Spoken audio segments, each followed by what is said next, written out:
शिक्षा पूरी प्रज्ञा और करुणा पर ही आधारित है। तो ऐसा हम नहीं कह सकते कि पूरी तरह से नहीं थी, लेकिन शब्दों का जो तालमेल है या शब्दों से जो हमें भय लगता है, शून्यता, और उसकी सहज होने का प्रयास कर रहे हैं या सहज होने के लिए हमने कुछ, तो मुझे विश्वास है कि इस 8 दिवस और आज का दिन जो कुछ भी हमें समझ में आ रहा है या समझ सके है, तो अज्ञानता तो बहुत बड़ी है, लेकिन जो स्व होने की और स्पष्टता है कि स्व है तो कैसा है, तो इन द्वंद्व का शब्द जो है, द्वंद्व से पर जाने के लिए जो शब्द का बौद्ध धर्म में इस्तेमाल किया गया है, उसी को ही शून्यता के नाम से जाना जाता है। और शून्यता ही प्रज्ञा है, प्रज्ञा पारमिता है, बुद्धत्व है, तथता है, धर्मता है, धर्मकाया है। इसके साथ एक तालमेल या उसकी जो स्पष्टता है, और स्पष्टता के साथ उसके भीतर जो छुपा हुआ रहस्य है, कि वो किस सत्यता की बात कर रहा है। या कभी कभी हम कहते हैं ना कि जो वैज्ञानिक लोगों के जो फार्मूले होते हैं, सिद्धांत होते हैं, बहुत कम शब्दों में रखते हैं। तो वैसे ही बुद्ध के पूरे बुद्धत्व को या संसारता को प्रस्तुत करने के लिए जो शब्दों का इस्तेमाल किया है, उसी का नाम शून्यता है। तो इसलिए समझना बहुत ज़्यादा ज़रूरी है, ताकि जब भी शून्यता शब्द हम सुने या अपने अनुभव को शून्यता कहने का हमारा साहस होना चाहिए कि हाँ, ये शून्य है क्योंकि ये प्रतीत से उत्पन्न है, इसमें मैं ऐसा स्वतंत्र अस्तित्व, प्रज्ञा निखरती जाएगी। हमारी प्रज्ञा का तेज जो है वो हमारे व्यवहार में, हमारे आचरण में, हमारे सुख दुख में हमें महसूस होगा, और हम उस दुख के भय से, चिंता से हम मुक्त होने की तरफ हमें कहीं न कहीं अनुभव आते रहेंगे। तो बुद्ध की शिक्षा होकर भय से मुक्त होकर जीवन जीना ही बुद्ध की या बुद्ध धर्म की सबसे बड़ी विशेषता है। अगर बौद्ध बन के भी अगर हम दुख में जिए, भय में जिए, चिंता में जिए, तो हमने अपने आप पर प्रश्न करना चाहिए कि कौन सा बौद्ध धर्म हम जी रहे हैं। तो जवाब भी मिल, लेकिन वो छोटी सी गलती दुख को निर्माण करती है। मैं की धारणा सबसे बड़े दुख है, लेकिन उसी मैं को अगर हम थोड़ा सहजता से उसके पूरे गुण धर्म को, उसके प्रक्रिया को जानते हुए अगर हम समझते हैं, तो जैसे है वैसे दिखने लगेगी, और हम उस भय से मुक्त होकर प्रज्ञा से और सत्यता से जीकर हम अपने दुख को और भय को हम मुक्त कर सकते हैं। इस प्रज्ञा पारमिता हृदय सूत्र का सार है। अगर वो किसी के भी माध्यम से, शब्दों के माध्यम से हो, या फिर आप लोगों के चिंतन के माध्यम से या ध्यान के माध्यम से अगर आपको अनुभव हुआ है, तो इस उसका सबसे बड़ा लाभ है हम सभी के लिए। मुझे भी बहुत सारी बातें पढ़ाते समय मुझे भी कुछ रियलाइज़ हुए हैं कि किस प्रकार से शून्यता को देखना है, महसूस करना है। और महसूस करने के बाद सबसे बड़ा चैलेंज जो है वो औरों को बताना है। कभी कभी स्वयं को शायद हमें समझ में आ भी सकता है ये शून्यता है और ये शून्यता का अनुभव, लेकिन प्रज्ञा पारमिता बताती है कि आपको स्वयं अनुभव करने के बाद लोगों को बताना ये सबसे कल्याणकारी है, क्योंकि लोग भी इसी ही मिथ्या दृष्टि, लोगों का दुख हरण करना ही स्वयं का भी दुख हरण करना है। क्योंकि जब तक हम लोगों के दुख को दूर नहीं करते हैं, तो संपूर्ण शून्यता का भी अनुभव हमें नहीं हो पाता है, क्योंकि हमारा अस्तित्व लोगों के साथ जुड़ा हुआ है, इसका हमें अनुभव संसार पर जुड़ा हुआ है, और संसार के हर वस्तु मात्रा की मैंने केयर करनी चाहिए, उसको सुरक्षित रखना चाहिए, उसके प्रति मेरा ना आसक्ति होनी चाहिए, ना द्वेष होना चाहिए। तो ये जो हमारा जो संबंध है प्रकृति के प्रति या हमारे लोगों के प्रति, वो पूरी तरह से बदल जाता है, और बदलाव ही वो शून्यता का अनुभव। अगर शून्यता का अनुभव हो रहा है तो वो बदलाव हमें उस व्यवहार में दिखाई देगा, हमें संसार से दूर लेके नहीं जाएगा, संसार और आनंदित होकर जीने के लिए हमें मदद करेगा, लेकिन संसार के से हमें दूर लेके जाएगा, संसार से नहीं। हमें संसार से, लोगों से, या दृष्टि है, आत्मावादी दृष्टि है, अहंकार और स्वासक्ति की दृष्टि है, उसको दूर करना है। तो हमारा सभी कुछ अस्तित्व जो है और मैत्रीपूर्ण होगा और करुणापूर्ण होगा, संसार वस्तु मात्रा के लिए भी, निर्जीव वस्तु का भी हम सही उपयोग करेंगे, क्योंकि हमें पता है कि वो अनित्य है, हमें पता है, उसके प्रयत्नशील बनेंगे, उसके प्रति हम जागरूक रहेंगे, और वो जागृति तभी निर्माण होती है कि जब हम स्वासक्त सभी अभी तक की जो हमने प्रज्ञा के साथ जो अवलोकितेश्वर का जो संवाद है, तो वो होने के साथ साथ वो हमारे लिए भी, हमारे साथ भी संवाद है। वो बातें हमारे साथ अवलोकितेश्वर कह रहे हैं और हम उसको सुन रहे हैं, और सुनते समझ भी रहे हैं कि उसके पीछे का प्रतिभाव क्या है, यानी जागृति से और ध्यान से उसको हम देखें और समझें। तो मैं फिर से आज का वैसे 9वां दिवस है और ये आखिरी मेरा स्लाइड सर पूरी नहीं दिख रही है, ऊपर का पहला वाला भाग दिख नहीं रहा है, इसको ठीक से सेट कराएंगे तो ठीक है, या आप पढ़ के बता दो पहला वाला क्या है। तो प्रज्ञा पारमिता की शुद्ध का जो सारांश है, जो हमारे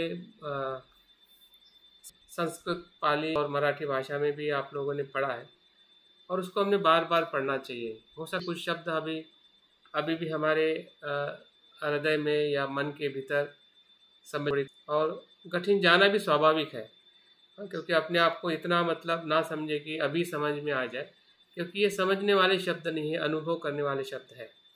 तो अनुभव तो हमें तभी होगा कि जब हम उस स्रोत में जाकर अपने चित्त को आत्मभाव रहित होकर निरंतर उस प्रवाह में जाएंगे, तभी ये चीज़। लेकिन वहाँ पे क्या होता है उस अनुभव में, जिसे हम शून्य या निर्वाण की शून्यता को कहते हैं, तो उस निर्वाण की शून्यता का जो अनुभव है, सत्यता का जो अनुभव है, उस अनुभव को जिस निगेटिव शब्दों में कि ये नहीं है, ये नहीं है, ये नहीं है, इन शब्दों में जो दर्शाया गया है, इसको हमें व्यवहारिक शब्दों में उसका सही अर्थ क्या है, उसके साथ में समझना ही हमारा सबसे महत्वपूर्ण क्या कहते हैं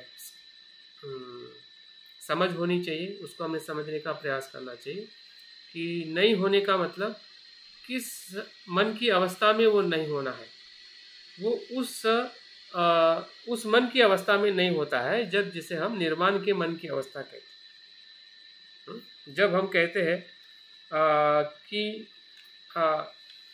अविद्या भी नहीं है, अविद्या क्षय भी नहीं है, आगे जरा मरण भी नहीं है, जरा मरण क्षय भी नहीं है, दुख भी नहीं है, दुख समुदाय भी नहीं है, दुख निरोध भी नहीं है, मार्ग भी नहीं है, ज्ञान भी नहीं है, प्राप्ति भी नहीं है, अप्राप्ति भी नहीं है। तो ये सब शब्द का जो अनुभव है, आप इस दृष्टि में देखोगे, जो सांसारिक दृष्टि में, तो हम संभ्रमित हो जाएंगे। अगर विद्या ही नहीं है तो फिर हम तो बुद्ध है ऐसा हम मान बैठेंगे। तो अविद्या नहीं है किसके लिए नहीं, कि जब वो निर्वाण की अवस्था में हमारा चित्त जाता है, या बोधि सत्व बुद्ध का चित्त जाता है, वो क्या है उसको दर्शाने के लिए शब्दों का, नकारात्मक शब्दों का, नेगेटिव शब्दों का यहाँ पे इस्तेमाल किया गया है, जिसे हम नहीं कहते हैं, या वो शून्य भाव है।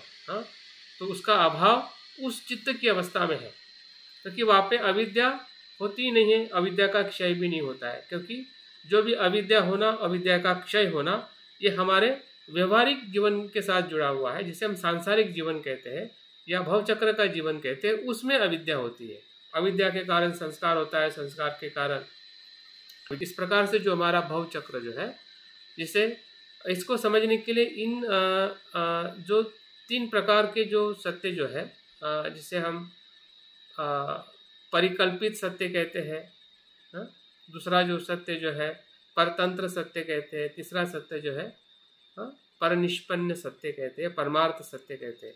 तो ये परमार्थ सत्य की ये गुण है। जो हमारा परतंत्र सत्य है या जिसे हम प्रतीत समुत्पाद सत्य है, उसमें तो अविद्या है, लेकिन वो अविद्या होने के साथ वो नित्य नहीं है। अविद्या का सांसारिक सत्यता में, जिसे हम लौकिक सत्य कहते हैं, उसमें उसका अस्तित्व है। या पारमार्थिक सत्य की बात हो, इस दृष्टि से तो हमें पूरी तरह से मुक्त होने के लिए हमें प्रयास करना पड़ेगा। निर्वाण को भी हम नित्य, संसार के भीतर जो अनित्यता जो है वो उसका स्वभाव धर्म है, फिर वो अविद्या हो या किसी भी प्रकार के संस्कार हो, तो प्रतीत समुत्पन्न है। उसको जैसे जैसे देखते हैं तो संसार के प्रति भी जो हमारा अहम भाव है, अहंकार है, या स्व प्रवास में जिसे हम स्रोत कहते हैं, श्रोतापन्न से लेकर बढ़ते हैं। लेकिन बाकी जो शब्दों का जो वर्णन इसमें किया गया है कि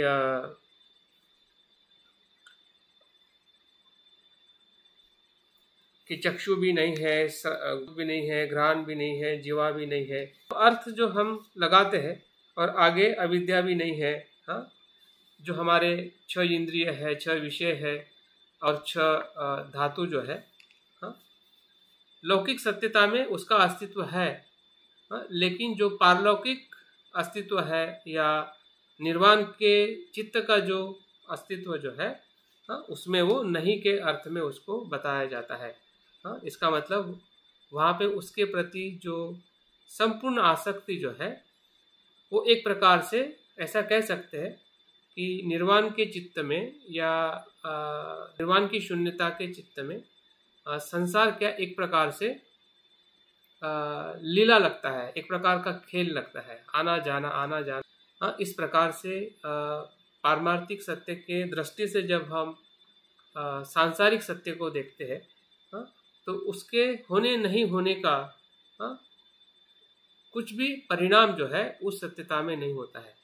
जैसे कि उदाहरण के तौर पे अगर आपको समझना है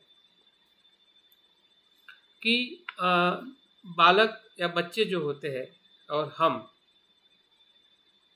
बच्चों के साथ जब हम खेलते हैं, कोई भी खेल, जब हम बच्चे थे तो उस खेल के प्रति हमारी कितनी आसक्ति रहती थी या रहती है।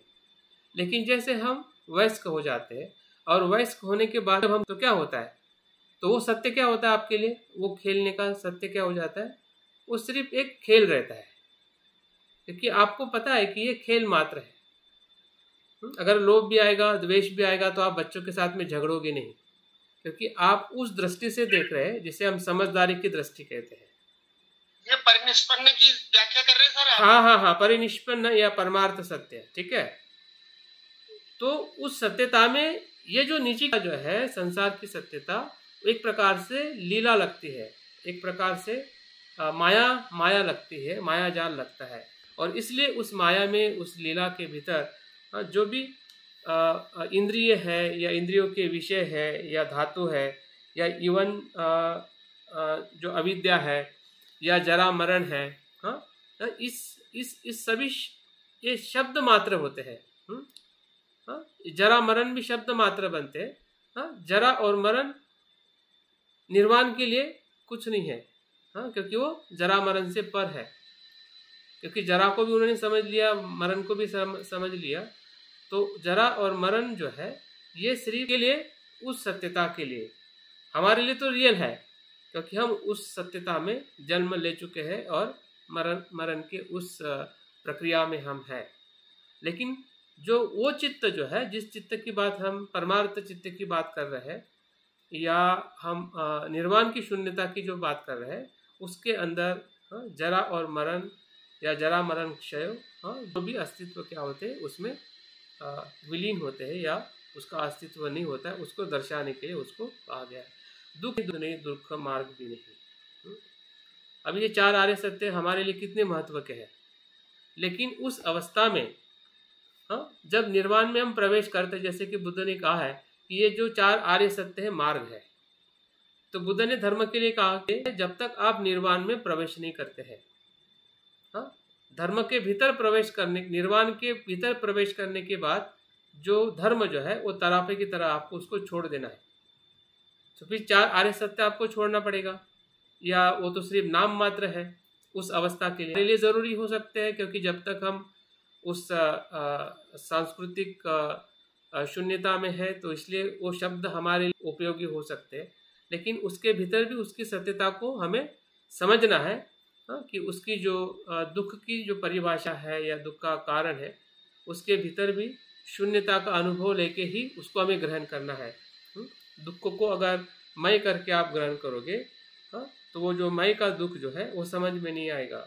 दुख के अनुसार हमें समझना पड़ेगा। दुख है लेकिन वो प्रत्यय से उत्पन्न होता है, मैं से उत्पन्न नहीं होता है। इस अर्थ से भी हमें सांसारिक जीवन में भी दुख को समझना पड़ेगा। अगर मैं के अर्थ में अगर दुख समझेंगे कि मेरा दुख है, मैं दुखी हूँ, मेरा दुख है, तो उस अर्थ से अगर हम दुख आर्य सत्य को समझते हैं तो वो क्या हो जाएगा, भ्रमित सत्य हो जाएगा। वो हम भ्रम में या मिथ्या दृष्टि में उस सत्यता को हम देख रहे हैं, और उसी के कारण हमारी जो अनुभूति जो है सत्यता की, वो उस दिशा में हो नहीं पाएगी।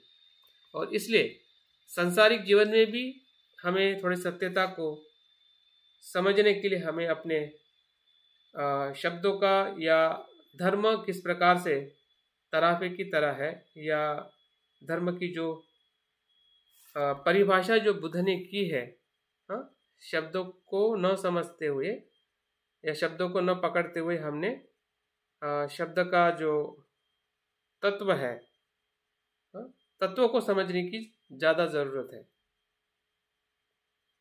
अगर हम तत्वों को समझते हैं तभी सही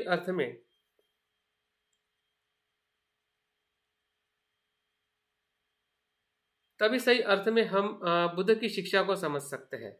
फिर वो सांसारिक अनुभव हो या निर्वाण के भीतर जाने वाला अनुभव हो, वो दोनों अनुभव को अगर हमें, या दोनों शून्यता को अगर हमें सही अर्थ में समझना है, तो सांसारिक शून्यता और पारमार्थिक शून्यता,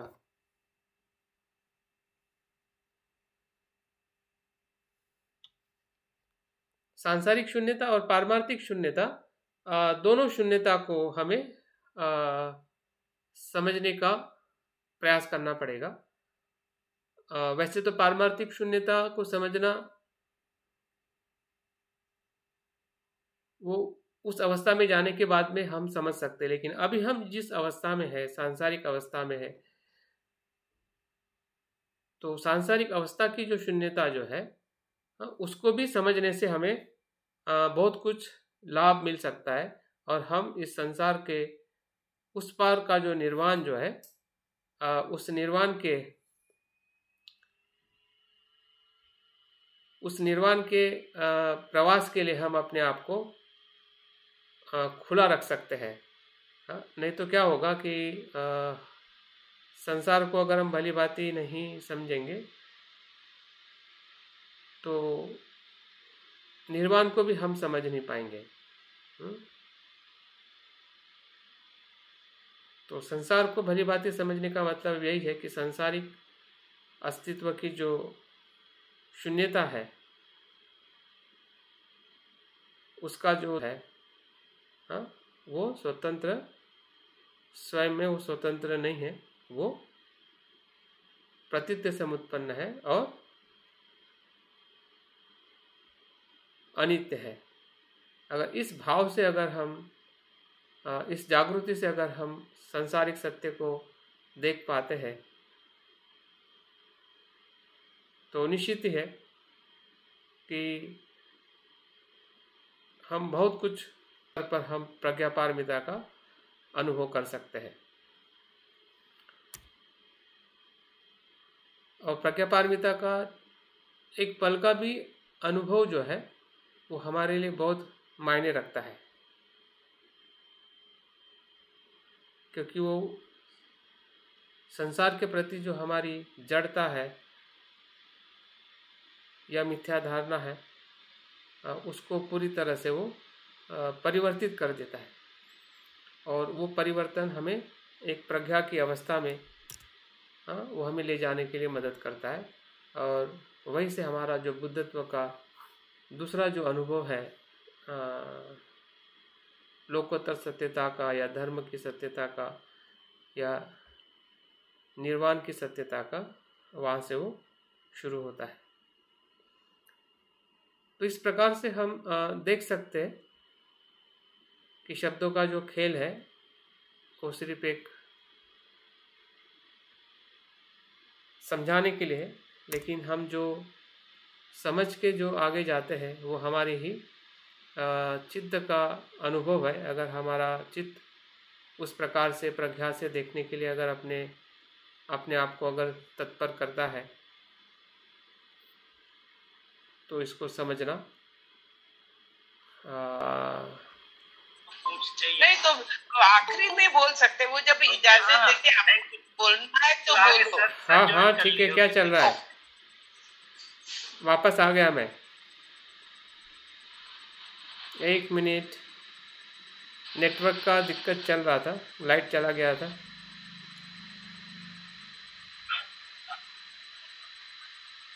तो वह रिटर्न बैक। तो कहने का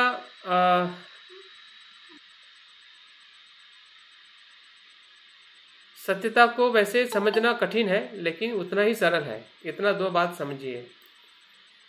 अभी कठिन इसलिए है क्योंकि हम अपने आप को कठिन कर रहे हैं। सत्य तो बहुत कोमल है, सहज है, 24 आवर्स है, वैश्विक है, अंदर भी है बाहर भी है।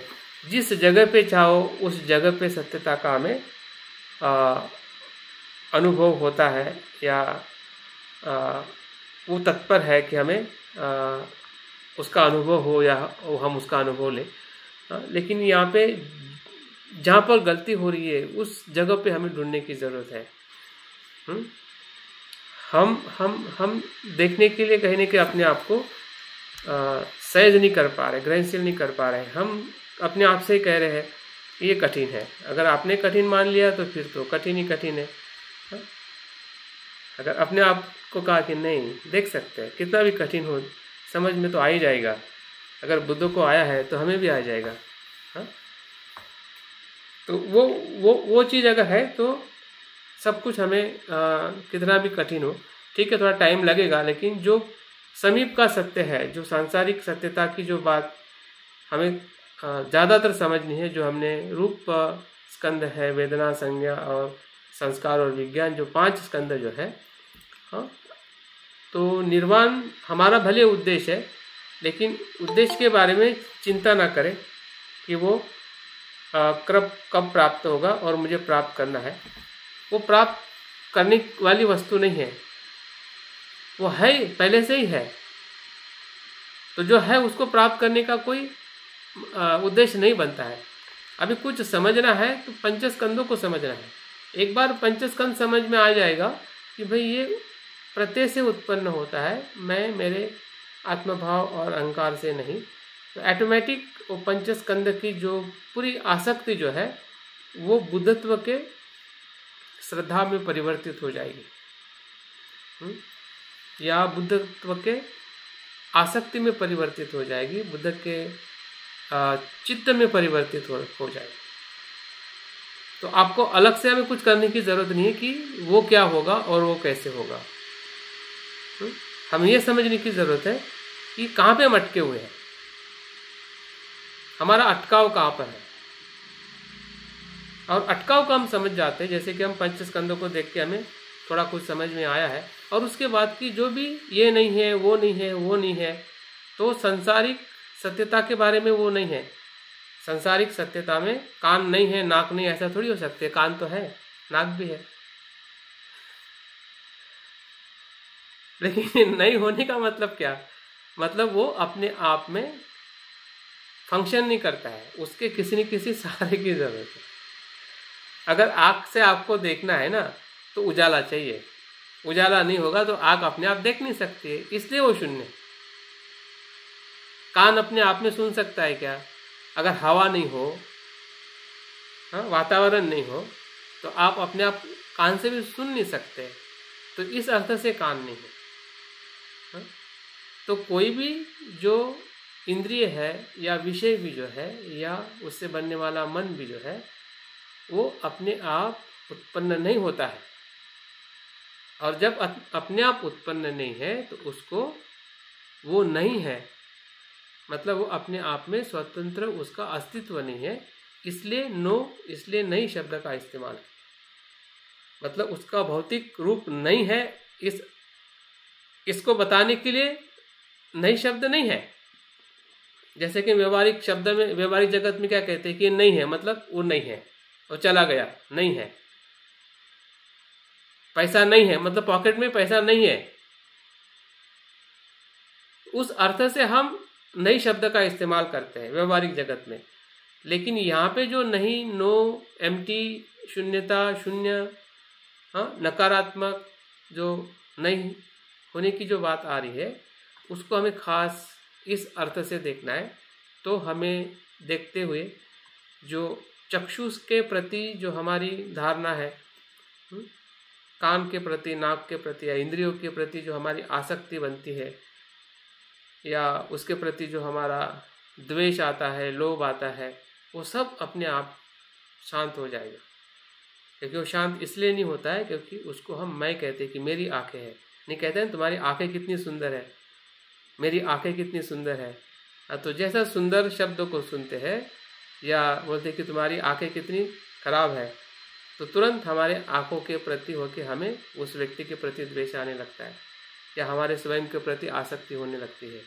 तो ये जब धारणाएं जो हम बनाते हैं, उसके पीछे जो कारण जो है, जहाँ पे वो मैं काम करता है, उसको समझना है। और उस अर्थ से वो अस्तित्व जो है नहीं है, इस शब्द में उसको दर्शाया गया है। तो हमें दोनों बात को समझना है, मध्यम में समझना है। ऐसा नहीं कि वो नहीं है तो वो पूरी तरह से नहीं है, ऐसा नहीं है। उसके होने का जो आधार है, उसके वजह से वो है। उसका अस्तित्व क्या है? किसी न किसी परिस्थिति पे आधारित है, इसलिए वो उसका अस्तित्व है, स्वतंत्र अस्तित्व नहीं है। छह इंद्रिय हो, छह विषय हो, या उससे निर्माण होने वाले छह विज्ञान हो, और उसके बाद में अविद्या हो, जरा मरण हो, दुख हो, दुख समुदाय हो, दुख निरोध हो, दुख मार्ग हो, ज्ञान हो, प्राप्ति हो, अप्राप्ति हो। ये सभी शब्दों को अविद्या से लेके चार शून्यता तक, जो शून्यता का जो उसमें भास बताया है कि ये सभी शब्द जो है सिर्फ नाम मात्र है। बुद्ध ने जो शब्द धर्म बताए हैं वो नाम मात्र है, तरापे की तरह है। एक पोजीशन बताई है कि भाई ये है, इससे आपको आगे जाना है, और इस अर्थ से वो शून्य। तो इस प्रकार से शून्यता को जो और गहरे भाव में या उसकी और जो आगे की जो परिभाषा बताई जाती है छठे इसमें हम देखते हैं छठे भाग में कि सारिपुत्र को अवलोकितेश्वर क्या कहते हैं कि इसीलिए ये सब नहीं है, दुख नहीं है, दुख समुदाय नहीं है, निरोध नहीं है, मार्ग नहीं है, ज्ञान नहीं है, प्राप्ति नहीं है, अप्राप्ति नहीं है, छह इंद्रिय नहीं है, छह विषय नहीं है, छह विज्ञान नहीं है। तो इन सभी बातों को नहीं है करके जब वो बताते हैं, तो आगे जो और उसको बताते हैं कि इसीलिए कि सारिपुत्र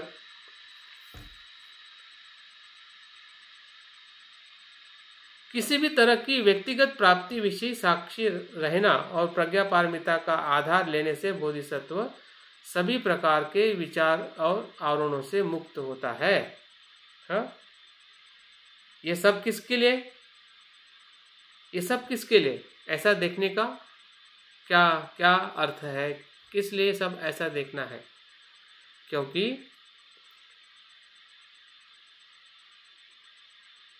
किसी भी तरह की व्यक्तिगत प्राप्ति विषयी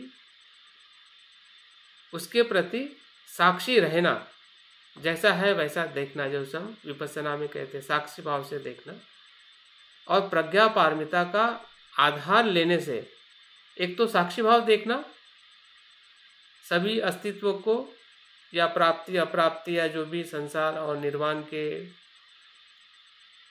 अस्तित्व को भी, और प्रज्ञा पारमिता का आधार लेने से बोधिसत्व सभी प्रकार के विषयों के आवरणों से मुक्त होता है।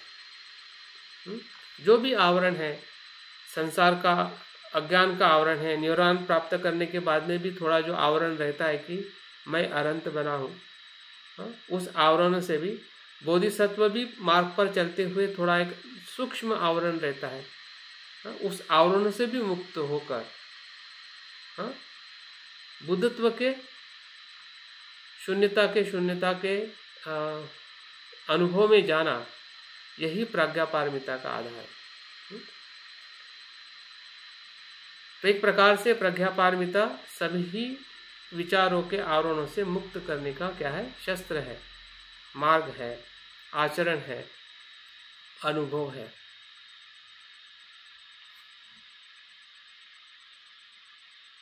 विचारों के आवरणों से मुक्त रहने पर उससे क्या होता है, जब हम विचारों के सभी आवरणों से मुक्त रहते हैं तो उसका अनुभव क्या होता है कि मुक्त रहने से कंपित और भ्रमित नहीं होता है। चित्त जो है यहाँ पे अभी पूरी तरह से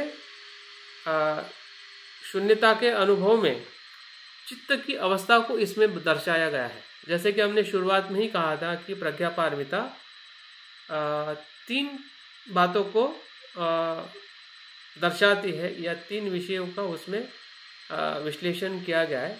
एक तो व्यक्तिगत शून्यता, पंचस्कंद की शून्यता, और दूसरी धर्मों की शून्यता, और तीसरी है बुद्ध के स्वभाव या बुद्ध के चित्त की शुद्धता। बुद्ध का चित्त कैसे शुद्ध है, शांत है, या बुद्ध स्वभाव क्या है, मन क्या है, उसकी सत्यता। तो अभी अंतिम भाग में प्रज्ञा पारमिता बोधिसत्व, निर्वाण और तीनों काल के जो बुद्ध इसी ही प्रज्ञा पारमिता को जो अनुभव करते हैं, तो उस चित्त में किसी भी प्रकार के आवरण नहीं होने के वजह से ना सांसारिक आवरण होता है, ना निर्वाण प्राप्त करने के बाद ना निर्वाण का आवरण होता है। सभी से जब मन मुक्त होता है तो उसका मन कैसा होता है, कंपित और भ्रमित नहीं होता है। जैसे कि हमने जिस सिटिंग में थोड़ा अनुभव किया है, तो वहाँ पे हमारा मन कंपित नहीं होता है, क्योंकि अगर वो कुशल भी आ रहा है उसको भी आने देते और जाने देते। कंपित तो तब होगा कि जब उस विचारों से आप लड़ोगे, आसक्त बनोगे, मैं कहोगे, मेरा कहोगे, ये पसंद है, मुझे पसंद नहीं है, तब हमारा मन कंपित होता है, भयभीत होता है, चिंतित होता है। लेकिन जस्ट सिटिंग अपने आप में बुद्धत्व के ध्यान का ही अनुभव है। अगर उसको गहराई में और उसकी जो विशालता जो है, वो जो चीज़ अनुभव में लेके जाता है, तो एकदम निर्मल और शांत मन की अवस्था ही जस्ट सिटिंग का ध्यान है, जब हम उसको अनुभव में देखते हैं। तो प्रज्ञा पारमिता का भी वही अनुभव है, जब हम शून्यता का अनुभव करने के भीतर हम प्रवेश करते हैं। चित्त की अवस्था को दूषित करने वाले क्लेशों को वह उसे पराभूत कर देता है। जो भी चित्त को दूषित करने वाले क्लेश है, फिर जितने भी हमने क्लेशों का हमारे पास सूची है, जितने भी क्लेशों को हम जानते हैं, जितने भी दुखदायक जितने भी क्लेश है, लोभ, द्वेष, मोह, ईर्ष्या, मत्सर, भय, चिंता, अज्ञानता, मूढ़ता, स्पर्धा, ईर्ष्या, जितने भी क्लेश है, और सभी क्लेश के मूल में तो लोभ, द्वेष, मोह ही है, अज्ञानता और अस्थिरता है। तो ये सभी क्लेश क्या हो जाते हैं, पराभूत हो जाते हैं। मतलब दूसरे भाषा में मार, सभी प्रकार के मार, सभी प्रकार के मार और क्लेश जो है पूरी तरह से क्या हो जाते हैं, पराभूत हो जाते हैं और अंततः निर्वाण प्राप्त कर लेता है बोधिसत्व। तो ये जो चित्त की जो अवस्था है, ये प्रज्ञा पारमिता की सबसे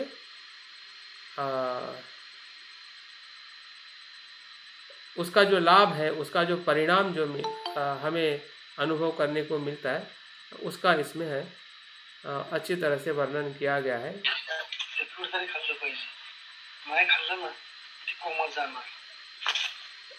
अपने माइक पे कार्य करे चंद्रसेन जी, नहीं करना, ठीक।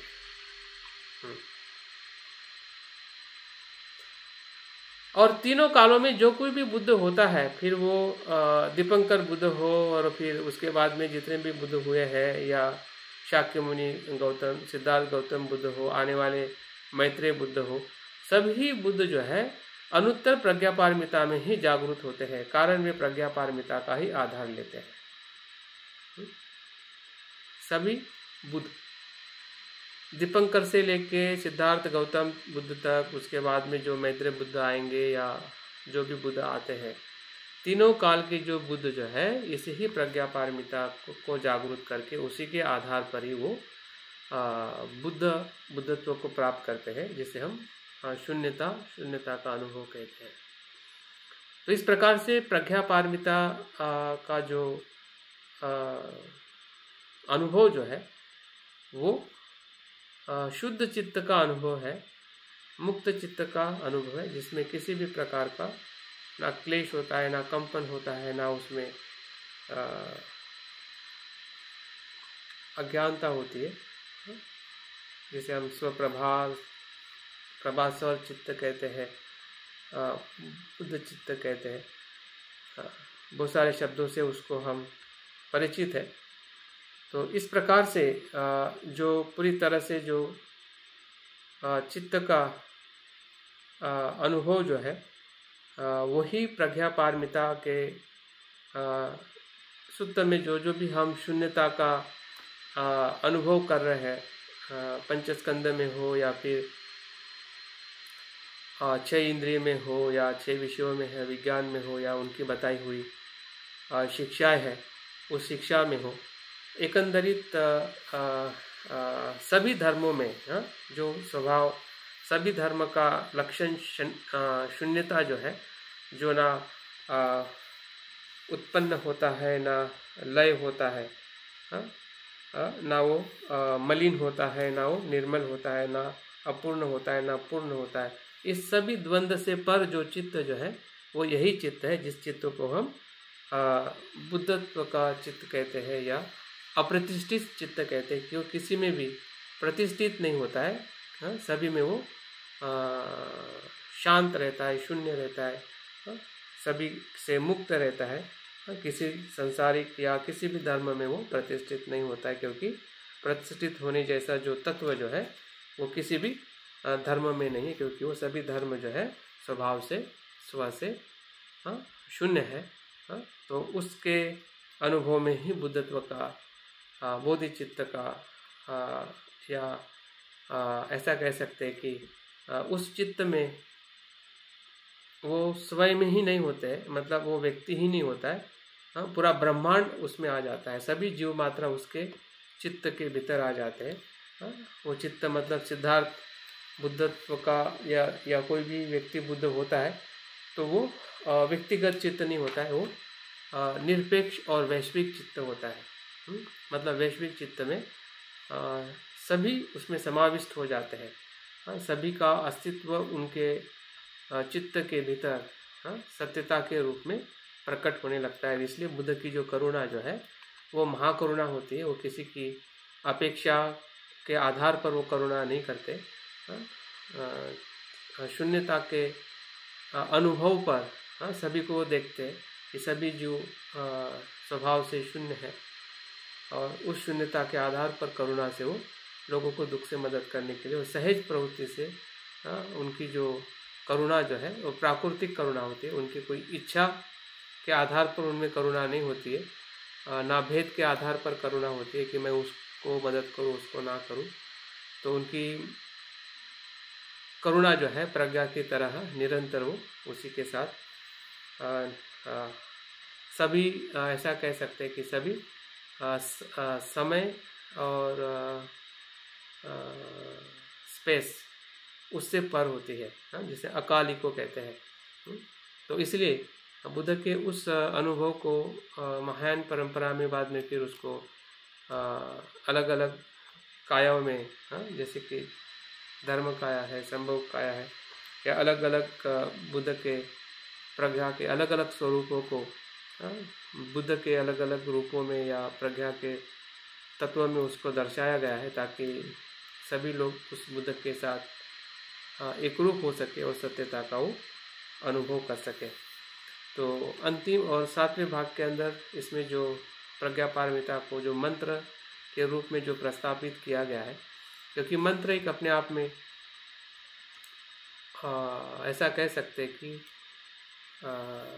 बड़े भाषा बड़े पैराग्राफ का या बड़े सूत्र का या बड़े शब्दों का संक्षिप्त रूप मतलब मंत्र है। जैसे कि अभी हमने इसमें अगर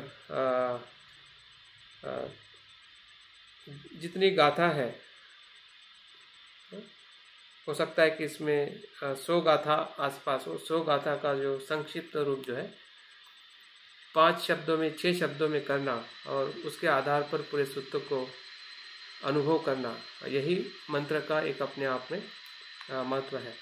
तो मंत्र जो है एक प्रकार से मन को वो नियंत्रित करता है, मन को वो शुद्ध करता है, मन को ग्रहणशील करता है, और मंत्र जो है वो सत्य के भीतर जाने के लिए एक प्रकार से वो एक चाबी की तरह है, एक क्या कहते हैं, एक दरवाज़ा खोलने की जैसी चाबी होती है। उस प्रकार से मंत्र काम करता है कि हमें उस सत्यता के भीतर ले जाने के लिए मंत्र हमें उपयोगी, हम उस उपयोग उसका ले सकते हैं। और इसलिए जैसे जैसे हम मंत्र के पठन के माध्यम से हम उस सत्यता की जो गहराई है उसको हम अनुभव कर सकते हैं। तो उसी का ही नाम मंत्र है। इसलिए इस सभी जितने भी मंत्र हैं उस सभी मंत्रों में इसको महामंत्र कहा गया है, क्योंकि इसी ही बुद्ध के ज्ञान से ही जितने प्रकार के अन्य बुद्ध जो है, फिर वो अमिताभ बुद्ध हो और अक्षोभ्य हो, रत्न संभव हो,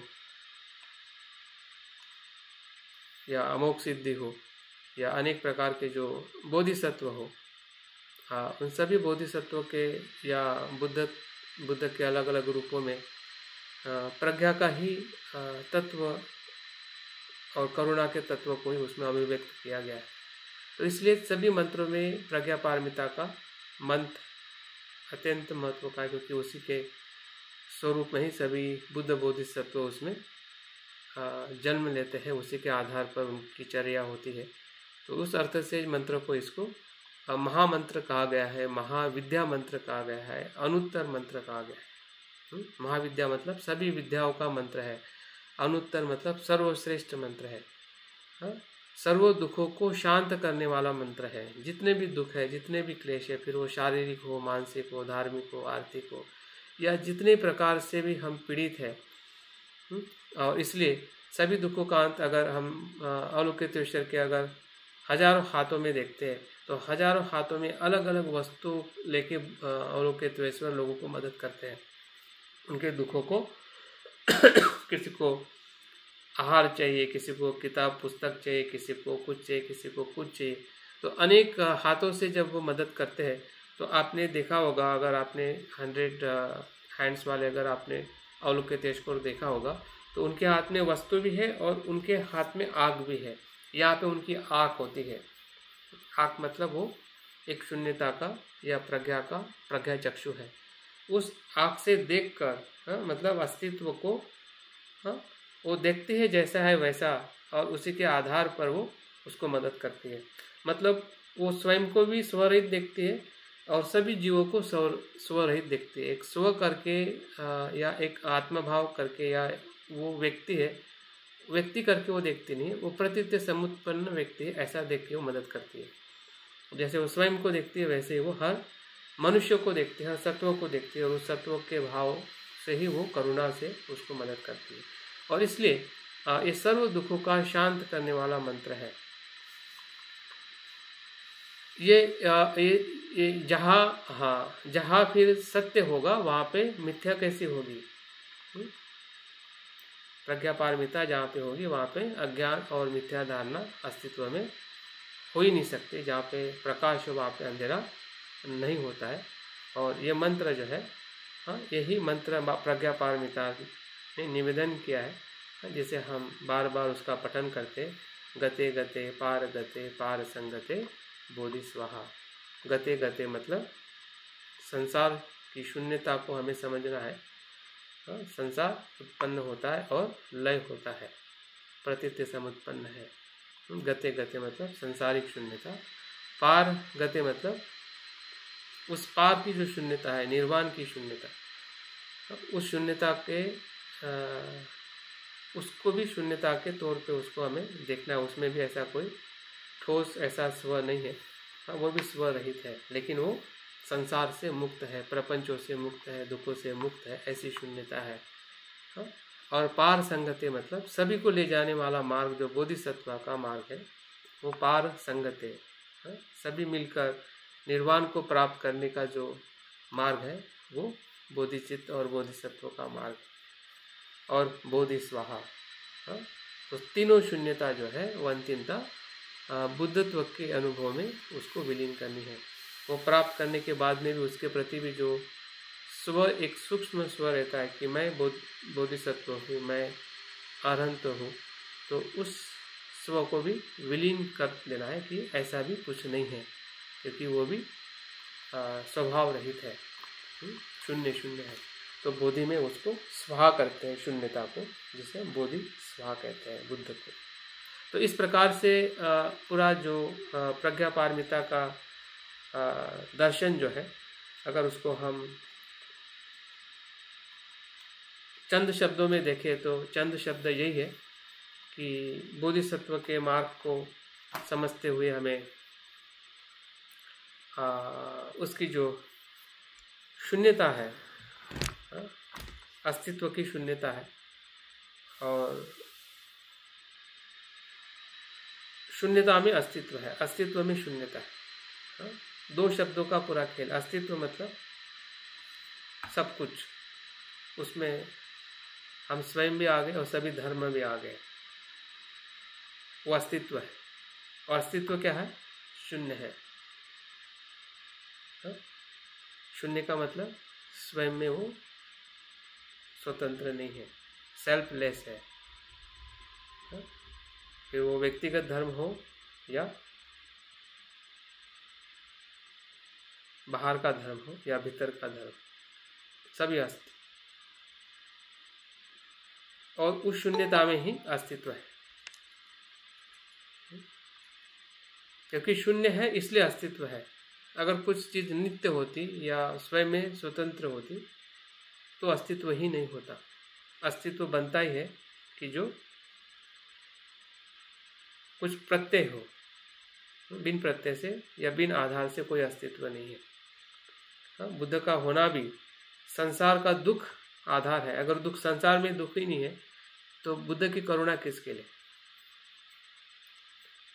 बुद्ध की करुणा किसके लिए? तो संसार अगर दुख नहीं है, संसार में दुख नहीं है, तो बुद्ध किसके लिए करुणा करेंगे? तो इस अर्थ से उसको समझाया गया है, और उस अर्थों को हमें समझना पड़ेगा कि वो किस प्रकार से वो मुक्त है और किस प्रकार से वो आधारित है। तो इसलिए जब हम स्वयं स्व आसक्ति से जब हम ऊपर उठते हैं, पंचस्कंद की आसक्ति से, तो ऐसा कहते हैं कि हमारा चित्त जो है वो ऊपर जाता है या मुक्त होता है, विराग या वैराग्य निर्माण होता है, और वो चित्त फिर नीचे की तरफ जब आता है तो वो करुणा से लोगों को मदद करता है। मतलब एक तरफ हमारी चित्त की विमुक्ति का हम अनुभव लेते हैं स्व आसक्ति से, और दूसरे ही पल में या दूसरे ही स्तर में वही विमुक्त चित्त जो है वो करुणा से संसार के साथ में वो जुड़ जाता है। उसके पहले हमारा चित्त जो है आसक्ति के साथ में जुड़ा रहता है। लेकिन जैसे ही हम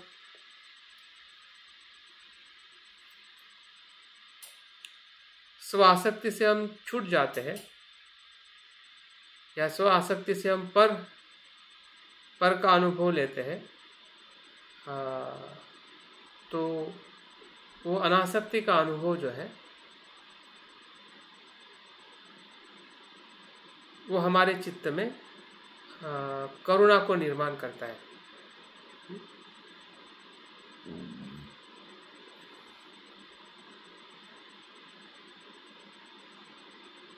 और करुणा क्या करती है कि वो हमें संसार के साथ में फिर से जोड़ देती है। मतलब संसार से हमें तोड़ती नहीं है, संसार से हमें शुद्ध रूप में जोड़ के देती है।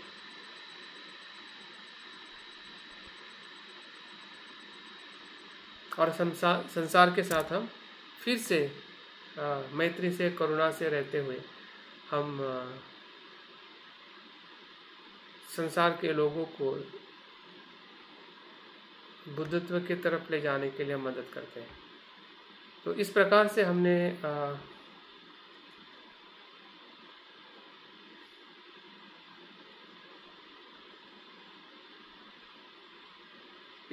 हमने शून्यता के भाव को देखना है, ताकि हमारे मन में विराग निर्माण हो के हमें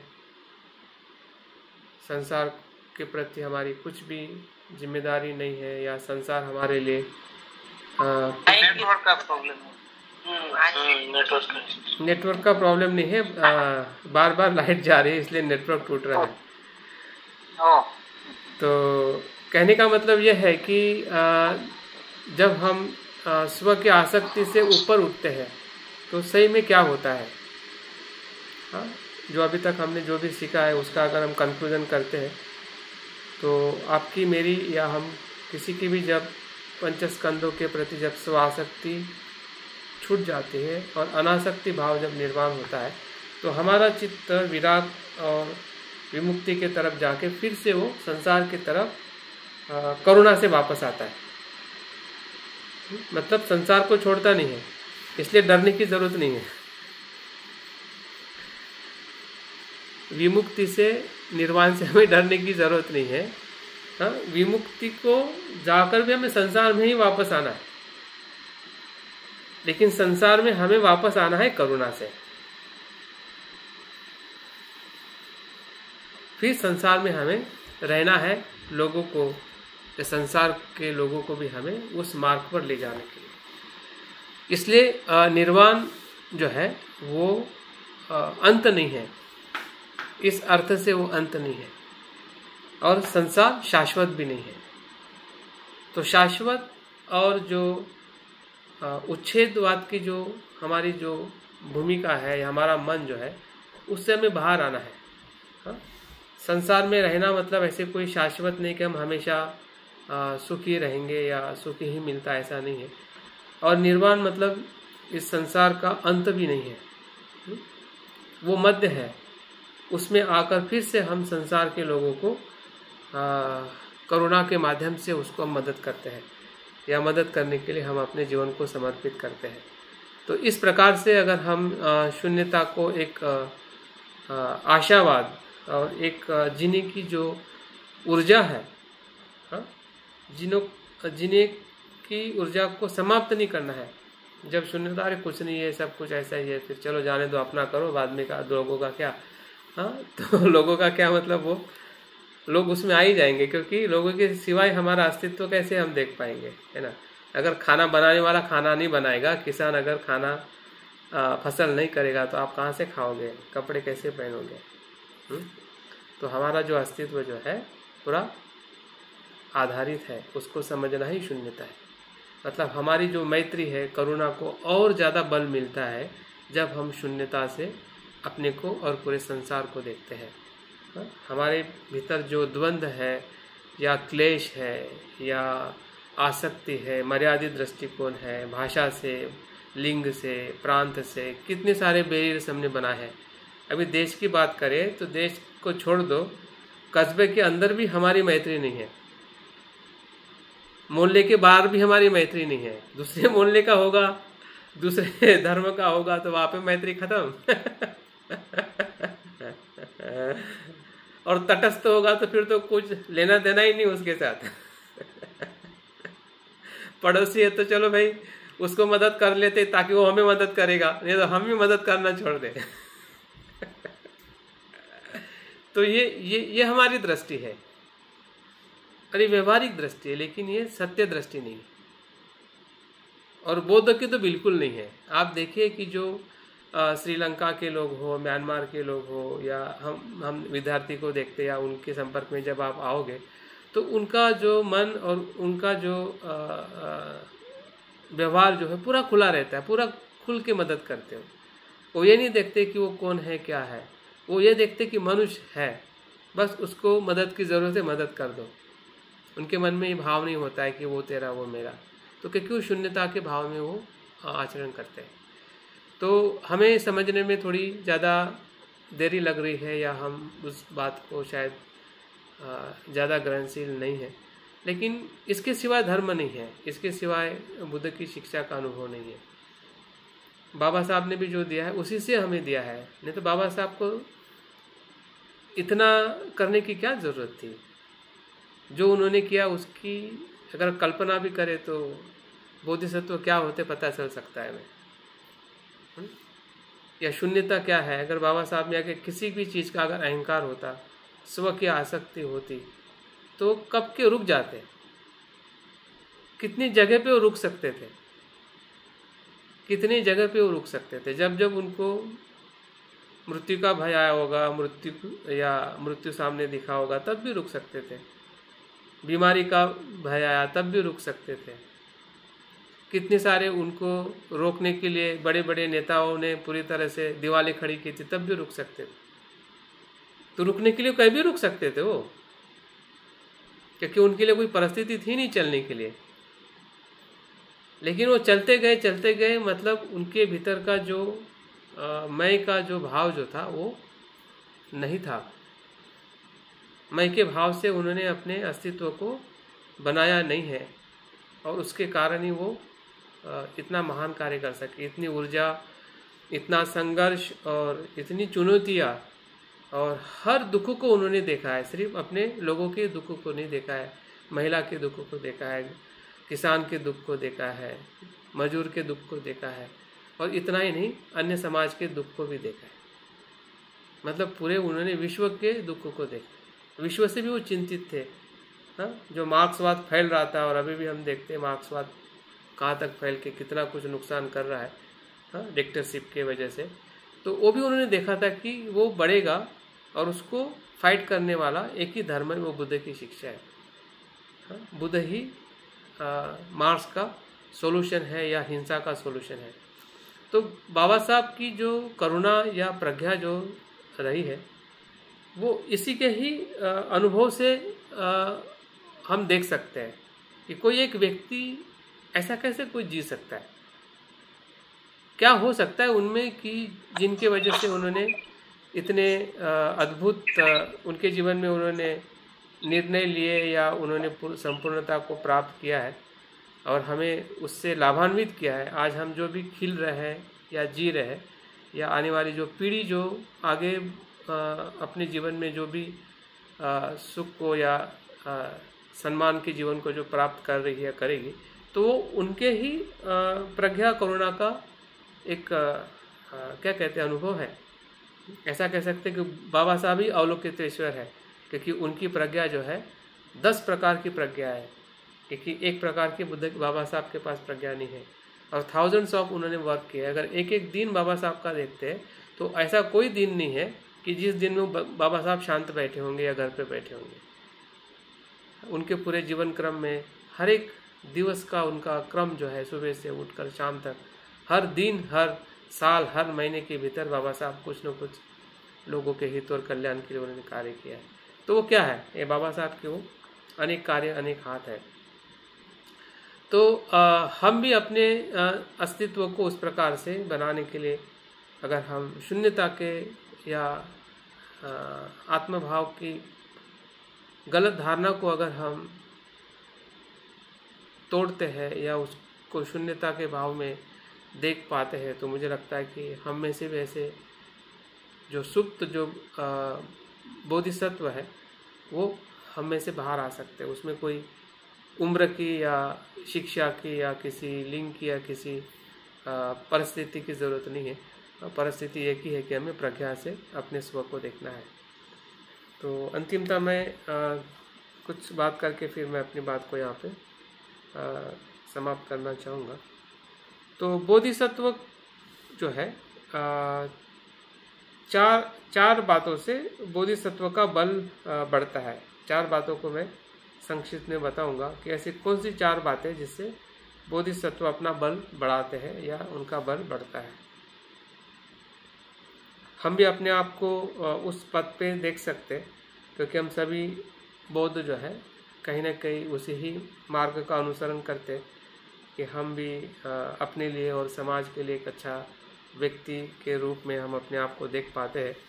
और कहीं ना कहीं वो बोधिसत्व का ही मार्ग है जो स्वयं का और औरों का एक साथ में कल्याण और हित करने के लिए हम निरंतर प्रयास कर रहे हैं।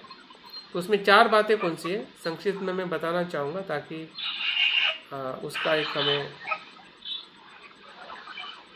एक आधार मिल जाए कि हम किस प्रकार से उस मार्ग पर चले। पहला जो बल जो है या पहली जो बोधिसत्व का सिद्धि कह सकते हैं या बल कह सकते हैं, जो उसके जीवन में होता है या हम भी अपने जीवन में वो देख सकते हैं, वो है छंद। छंद जो हम अक्सर ध्यान करते समय हम धम्म छंद की जो बात करते हैं, यही छंद जो है सबसे महत्वपूर्ण बल है और सिद्धि है बोधिसत्व और एक अच्छे बोध होने के लिए। तो ये छंद जो है ये एक प्रकार की कुशलता की अभिलाषा है। जो भी कुशल है, जितना भी कुशल है, जहाँ पे भी कुशल है, जो क्षण, जो पल, जो कार्य, जो विचार जो कुशल है, उस कुशलता की अभिलाषा रखना। इसका दूसरा अर्थ है कि सभी प्रकार के अकुशल कर्म में भय और दुख उत्पन्न होते देखकर उसका त्याग करना।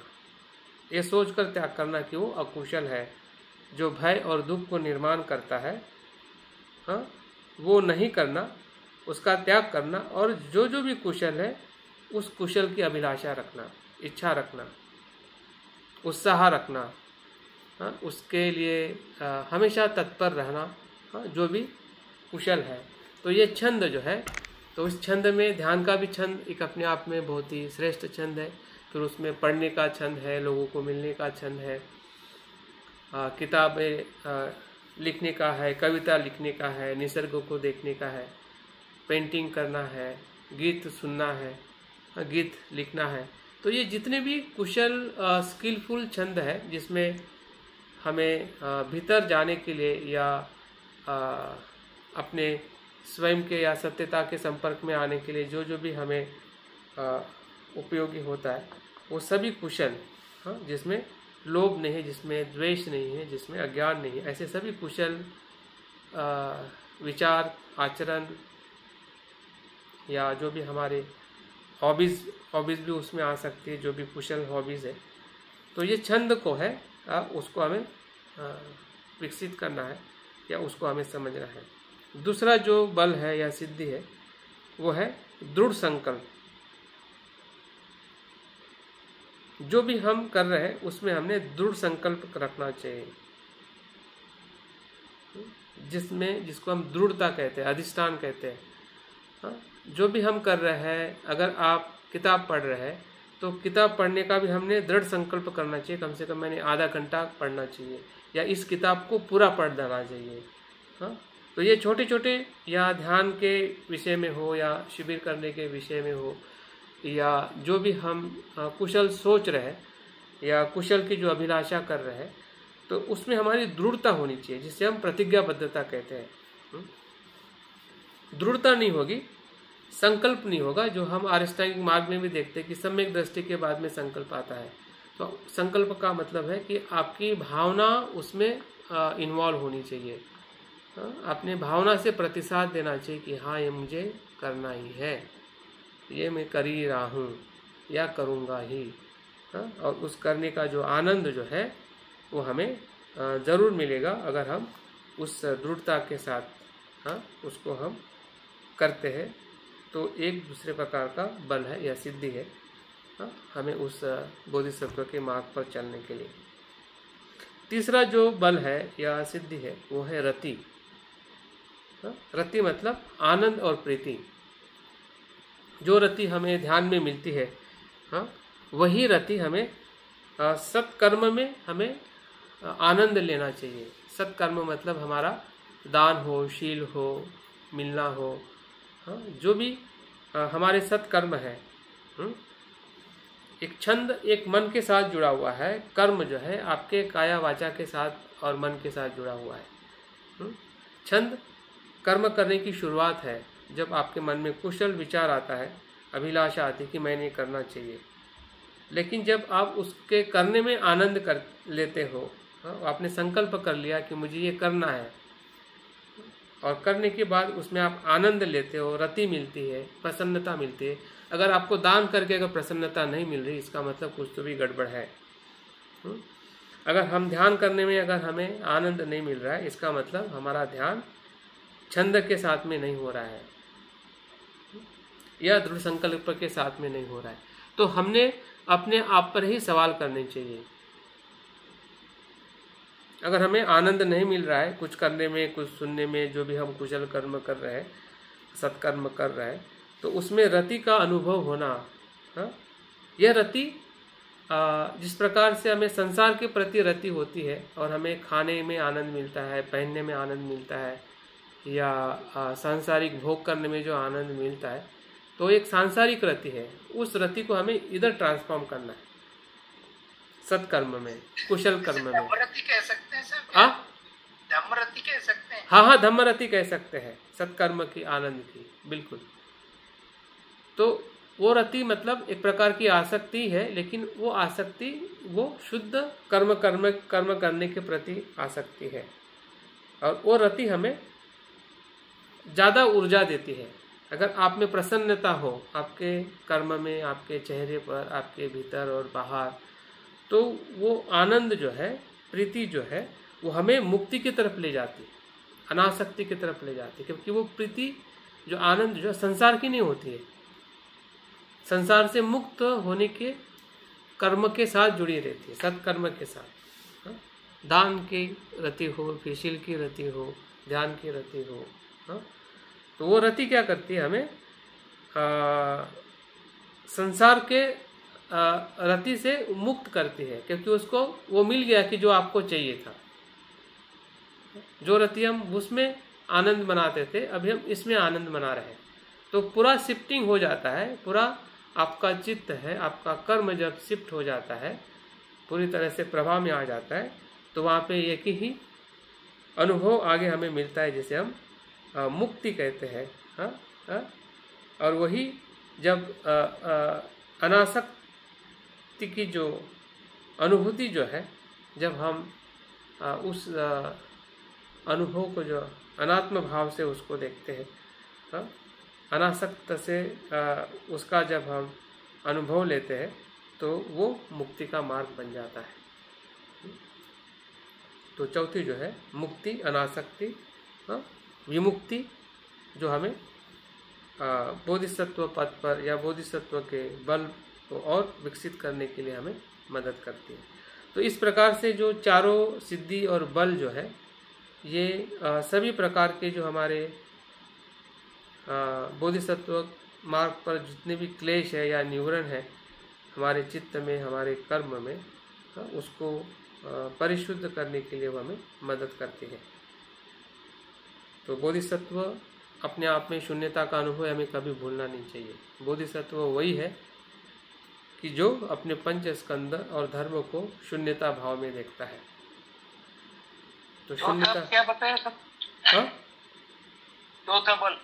चौथा बल मुक्ति है, अनासक्ति, अनासक्ति, मुक्ति, विरक्ति। तो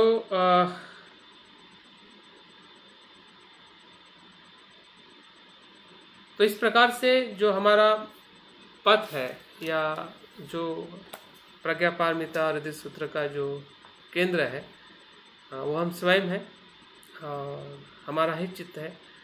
और हमारे ही चित्त में जो भ्रम है या भ्रमित सत्यता है, मैं की सत्यता है, मैं का जो अस्तित्व है, उसको उसके सत्य स्वरूप में देखना, प्रतीत्य समुत्पन्न के सत्यता में देखना, वही शून्यता है। और वही शून्यता जब हम धर्म के सभी धर्मों को देखते हैं तो वही शून्यता हमें ऐसे चित्त में ले जाता है, अप्रतिष्ठित चित्त में, बुद्ध चित्त में, कि जहाँ पे हमें फिर अपने लिए और संसार के सभी जीव मात्रा के लिए करुणा और मैत्री और परम आनंद की अवस्था होती है, जिसे हम प्रपंच रहित चित्त कहते हैं। तो बहुत बहुत धन्यवाद। जो बात बताने का जो प्रयास किया है, पता नहीं कितना मैं सफल हो पाया हूँ, लेकिन आपकी जितनी ग्रहणशीलता है या आप लोगों का जो समझने की जो क्षमता है, उसके आधार पर निश्चित ही ये विषय हमारे हृदय का ही है, क्योंकि उसका नाम ही प्रज्ञापारमिता हृदय सूत्र है। तो जो भी प्रश्न है तो थोड़ा समय है, प्रश्नों को ले सकते हैं। जय भीम। दोबारा बताइए क्या छठा भाग क्या था? सातवां बताया, पांचवा बताया, छठा भाग समझ में नहीं आया, क्या बताया? छठा भाग क्या था? ये 7 भागों में बताया ना अभी, तो ये इसमें 5वां भाग शुरू किया, फिर उसके बाद 7वां आ गया। छठा मेरे को समझ में नहीं आया, क्या बताया? छठा भाग में जो चित्त की जो अवस्था है, जो है कि मन प्रज्ञापारमिता से सभी प्रकार के क्लेश शांत हो जाते हैं और प्रकंपन समाप्त हो जाता है और निर्वाण का अनुभव होता है, और सभी जो त्रिकाल के बुद्ध जो है इसी प्रज्ञापारमिता के आधार पर वो बुद्ध बनते हैं। वही उसका सार है। मतलब मन और बुद्ध की अवस्थाओं को ही उस शब्दों में बताया गया है, कि जो शब्द बहुत ही व्यवहारिक है, कि विचारों के आवरणों से मुक्त हो जाना, कंपित नहीं होना, भ्रमित नहीं होना, चित्त की अवस्था को दूषित करने वाले सभी क्लेशों को वो पराभूत कर देता है और अंततः निर्वाण को प्राप्त करता है। तीनों कालों में जो बुद्ध होते हैं वे अनुत्तर प्रज्ञापारमिता में जागरूक होते हैं, क्योंकि वो प्रज्ञापारमिता का आधार लेते हैं। तो एक प्रकार से वही उसका सार है, जो सारिपुत्र को अवलोकितेश्वर बताते हैं कि किस प्रकार से चित्त परिशुद्ध हो जाता है, क्लेशों से मुक्त होता है, जब हम प्रज्ञापारमिता से या शून्यता भाव से जब हम पंचस्कंद को, धर्म को देखते हैं। मतलब एक प्रकार की शुद्ध चित्त की अवस्था है, बुद्ध की चित्त की अवस्था है। निष्पन्न और परम सत्य, ये दोनों में थोड़ा अंतर क्या है? निष्पन्न और परम सत्य एक ही है। अभी शब्दों से अगर हम परिनिष्पन्न कहते हैं कि जो उत्पन्न ही नहीं हुआ है और जिसका लय नहीं होता है, जिसको हम निर्वाण भी कहते हैं। परिनिष्पन्न मतलब वो पहले से ही अस्तित्व में है। हाँ, और परम सत्य वही परम सत्य है। परम सत्य का मतलब ही है जो वो भी अस्तित्व में ही है, सिर्फ उसके ऊपर जो आवरण निवरण जो आए हुए हैं वो हट जाते हैं और वो वहाँ पे अस्तित्व में दिखने लगता है या उसका हमें अनुभव होता है। वही परम सत्य है। परम सत्य का मतलब भी वही है जो परिनिष्पन्न सत्य है। वो इसी को बुद्धत्व कहते हैं, उसी को ही तत्वता कहते हैं, उसी को ही धर्म का कहते हैं, धर्मता कहते हैं। शब्द थोड़े अलग अलग समय पे अलग अलग तरीके से उसको उपयोग में लाए गए, लेकिन अंतिमतः जो उसका अनुभव जो है वो हाँ एक ही है, और वो शब्दों से परी है। भले शब्दों में हम उसको समझने का प्रयास कर रहे हैं, लेकिन उसकी जो अनुभूति है वो बुद्धि और शब्दों से परोक्ष है, और वो अनुभव में ही जानने को समझने को मिल सकती है। उसको हमें खास ध्यान रखना है। अच्छा, एक अंतिम बात ये बताइए सर कि जैसे ये कहा ना कि मैत्रेय बुद्ध आएंगे, तो वो परिनिर्वाण मतलब परम सत्य जो बुद्धत्व की स्टेज है उसमें है, निर्वाण की अवस्था में है, धर्म काया में है, तो वो आएंगे, ये बात की मतलब कहाँ से प्रेरित होकर उनका बीज बनेगा? हाँ हाँ बिल्कुल, जैसे सिद्धार्थ जिस प्रकार से मनुष्य लोक में उनका जन्म हुआ है, और वैसे ही इसका जो भी जब बुद्ध का जन्म होता है उसमें कुछ कंडीशन होती है। तो कंडीशन का मतलब यह है कि उस समय जब सभी धर्म का लोप हो जाएगा, या धर्म के शब्द है या धर्म का आचरण करने वाले संसार में लोग लुप्त हो जाएंगे पूरी तरह से, और ऐसे विपरीत परिस्थिति में जहाँ पे पूरा अंधेरा होता है, वहाँ पे सभी अधर्म ही अधर्म फैला रहता है, लोगों को बुद्ध के शब्द सुनने को नहीं मिलता है। ऐसे समय में बुद्ध का प्रादुर्भाव होता है। जब तक धर्म पूजा में भी बोलते हैं ना, हाँ जी हाँ जी, सब अंधकार को नष्ट करने के लिए सभी जो भूतकाल के और वर्तमान के और अभी के सभी बुद्धों को मैं याचना करता हूँ कि वो संसार में अंधकार नष्ट होने तक मतलब परिनिर्वाण को प्राप्त ना करें। हाँ हाँ, ऐसी याचना करते हैं ना। बिल्कुल बिल्कुल। तो इसके पीछे यही भाव है कि जो सत्यता है, शून्यता है, और जो दुख है वो निरंतर संसार में रहता है, और इसलिए बुद्ध की बार बार या बोधिसत्व की बार बार इस संसार में ज़रूरत है, और वो निरंतर आते रहेंगे और वो अपना कार्य करते रहेंगे। उसमें हम भी एक अपना हिस्सा बन सकते हैं, या बनने के मार्ग पर हम आ सकते हैं। तो आखिर में एक बार ये व्यक्तिगत शून्यता, धर्म की शून्यता और बुद्ध की शून्यता, बुद्धत्व की शून्यता, इसको दो शब्दों में और बताइए, फिर ठीक है। तो स्वयं की जो शून्यता जो है, जो हमारे पंचस्कंद है, ठीक है, वो शून्यता हो गई, ठीक है। हाँ।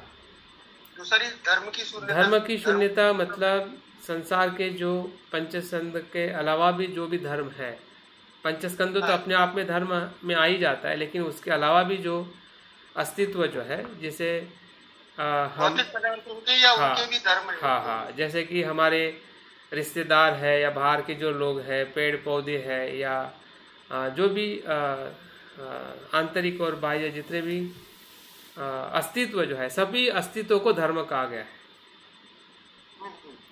तो वो सभी अस्तित्व मतलब पार्टिकल से लेके गैलेक्सीज तक, या अमीबा से लेके, हाँ अमीबा से लेके मनुष्य, देवलोक, सब कुछ उसमें आ जाता है। अस्तित्व मतलब एवरीथिंग।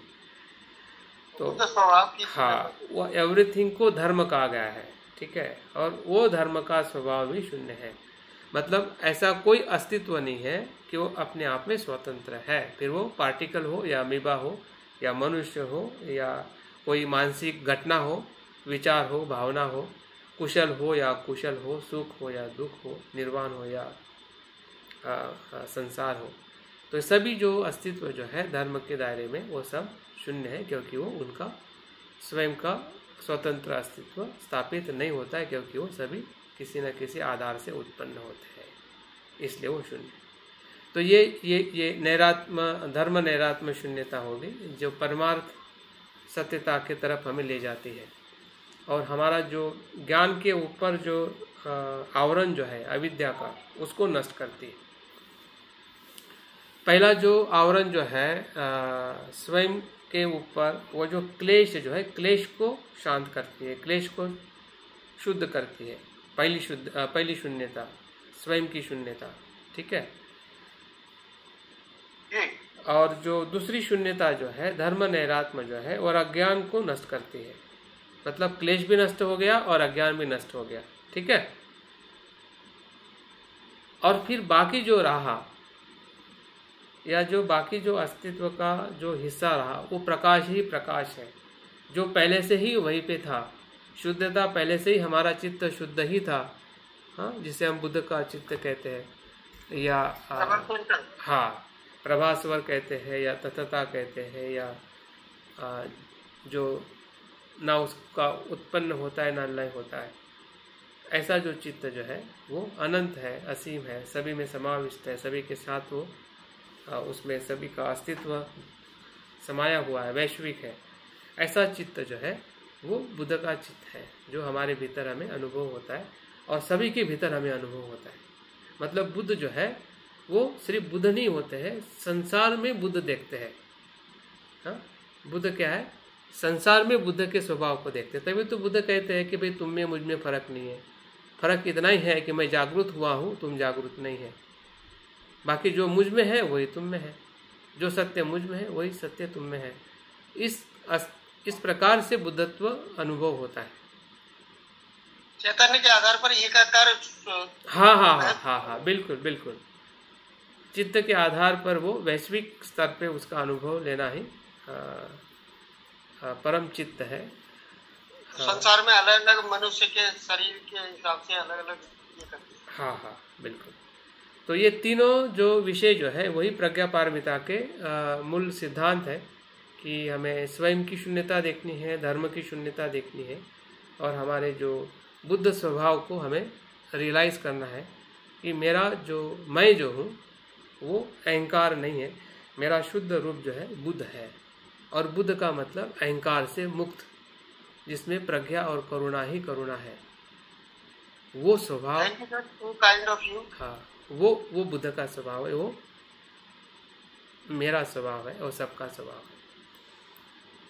तो बहुत बहुत धन्यवाद आपके प्रश्न के लिए। बहुत बहुत पुण्यानुमोदन और धन्यवाद। तो ठीक है, यहाँ पे मेरी तरफ से मैं आप पे समाप्त करता हूँ। अभी आपके तरफ से अगर कुछ। Thank you sir, thank you, बहुत अच्छा।